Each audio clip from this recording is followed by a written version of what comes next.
the second problem faced by modern languages, that is vernaculars, in England, that is English, was the problem of orthography, or as Malcaster calls it, writing. Spelling, in simple English, it is spelling. The most extensive and the most important treatise on spelling during the Renaissance was written by Malcaster, and the title was Elementary. And you know that we published in 1582, and we know that during the Renaissance, as far as language is concerned, he was a very important person. He was the headmaster of Mercantile School. He was also the teacher of Spencer, Edmund Spencer. Then the book had great value in the sense that his approach was one of moderation. Neither this extreme or that extreme. He did not think the spelling could ever perfectly represent sound. He says, for example, certain letters, according to him, they had to stand for different sounds. Simple example is the letter E. You can see now, letter E. He pronounced it as eat, and he pronounced it as get. So there are already two. It's a simple example. Most of the vowel letters we can see that they stand for many sounds. Isn't it? For example, A. If you take A, you have got a 8, 1, bat, another. See that? 8, bat. Same letter but different sounds. So this was, it has to be accepted according to Richard Malcaster. It is inevitable, he says, same letter should represent different sounds. So there is no special, or there is nothing to worry about it. And his pronunciation, his basis, was custom or usage. So his rule, he can say, custom or usage. So that is, what is correct, what is used now, what is used by many people, that is accepted. And he proposed some 8 reforms in English spelling. 8 reforms. And they are very important also. First one is, he got rid of what superfluous letters. So like for example, put first. Very simple to remember this way, numbering like this. I got rid of superfluous letters. That's one. For example, those days they used to double the letters at the end. For example, they would write like this: put, P-U-T-T, grub, G-R-U-B-B, led, L-E-D-D. So he got rid of super, this is superfluous, this is superfluous, this is superfluous. So the spelling became, it was fixed that put, grab and led. This is one. Got rid of it. Then, secondly, doubling. Doubling allowed when the letters belong to separate syllables. For example, putting, P-U-T-T-I-N, putting. Witting, W-I-T-T-I-N. See that? So doubling is allowed there, because the first T belongs to the first syllable and the second T belongs to the second syllable. Understand? And then final doubling, already we have seen 2 points. 3. Final doubling never allowed, except double L. Doubling at the end, that is the third one. Doubling at the end only for double L, as tall and tall is fall, F-A-double-L. Suppose you write like this, it will be fal and tal. So that is the thing. Doubling allowed only this. Origin as sorry, I hope you understand that. Now third 3 points already, very simple. Now fourth is, when words ending in SS, he said there should be a letter E at the end. So words fourth, words ending in SS. For example, glass, right, glass. Double S, no? When the words ending in SS, you should have a that is. Or you have got a confess, CONFESSE. So this is an addition. That is the fourth point. And the fifth one is final E. In addition to this, the letter E should be used to indicate the preceding long vowel. That's, most people agree that. No? For example, fifth point is final E to indicate a preceding long vowel. For example, you have a maid. Otherwise, what happens is, what will be the difference between maid and, see this, you cannot see the difference. Stripe.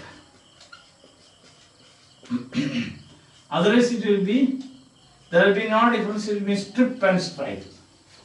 That's what practical. So at the end you have got anything, then you can say it is long. In mad, the other is maid, long one. Strip, short one. What's stripe? Isn't it? Yeah. Then, that is fifth one. Now the sixth point is that where there is a lightly pronounced I, there should be a final, the letter E should be used. See, for example, I will give you the example, then we will show you this. Die. So, sixth is, after lightly pronounced I, letter E. Letter E. So if you say die, see that? Die. Then you have got another example is, you have got, you say just mighty, no? Mighty. So then you say mighty. So one E here. Mighty. Understand? So after lightly pronounced. Now how do you know whether it is lightly pronounced or strongly pronounced? That depends on your pronunciation. Is it die? You have already seen that, no? Yes. My. Is that? My. So you add E. See, that is the thing.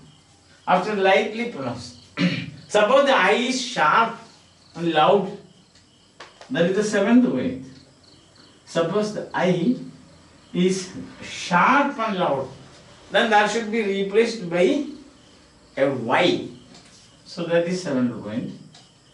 A sharp and loud I should be replaced by Y. For example, you have got you have examples like say deny, cry, defy. If you say deny, so deny.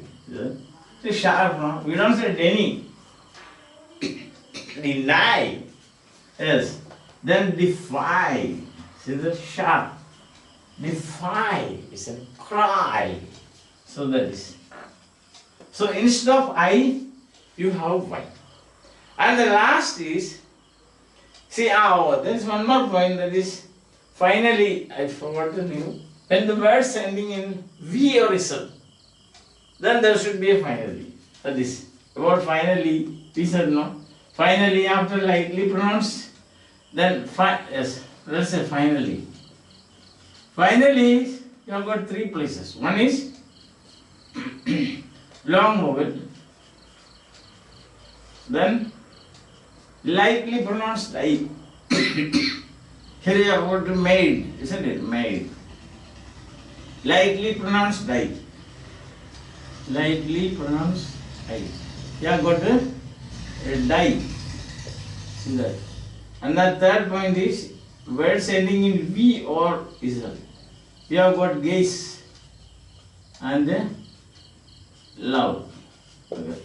So there are three rules for final E. So finally, either it has to be a long vowel, the preceding vowel should be long or lightly pronounced I at the end, or V or isl. Understand?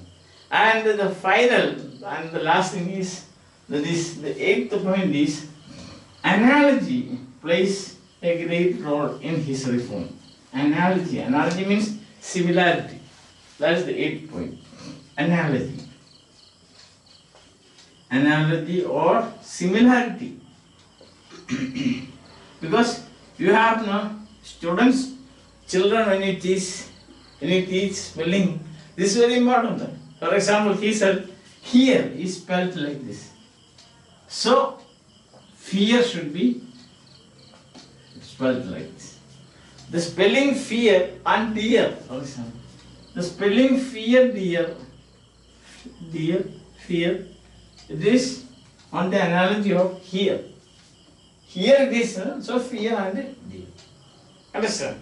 And at the end of the book, he fixed the spellings of 7,000 words. Almost you can say the first step to a dictionary. Or you can say a small step towards Dr. Johnson's a complete dictionary of the English language. That means fixing the spelling. That you will see in the 18th century, not now. So that is effort. Now what happened because of these things?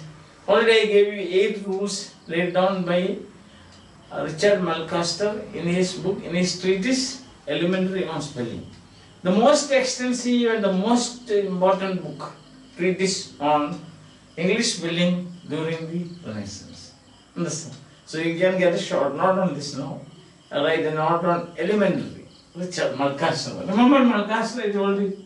So he has got as far as we know, his importance is first, he was the headmaster of Merchant Taylor's School, and secondly, he was the teacher of Edmund Spencer. Yes. Very keen, you're Pythalamian, that's all. Now, what actually happened because of it? First standardization, then justifying, and then consistency. So, 3 things happened because of this. First is partial standardization. So, it is all spelling. Second is justifying certain spelling. For example, sorry, we have already seen that the E finally, that's a kind of justification. It's already there. So it's a new idea, is analogy. And then he said there's consistency. Consistency is also one of his. So 3 things happen: standardization, justifying some existing spellings, and also consistency.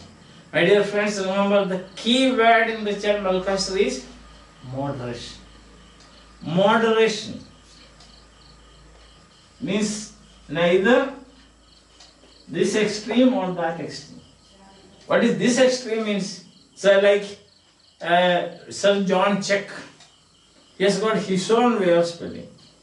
Or you say as you please, like follow, like that.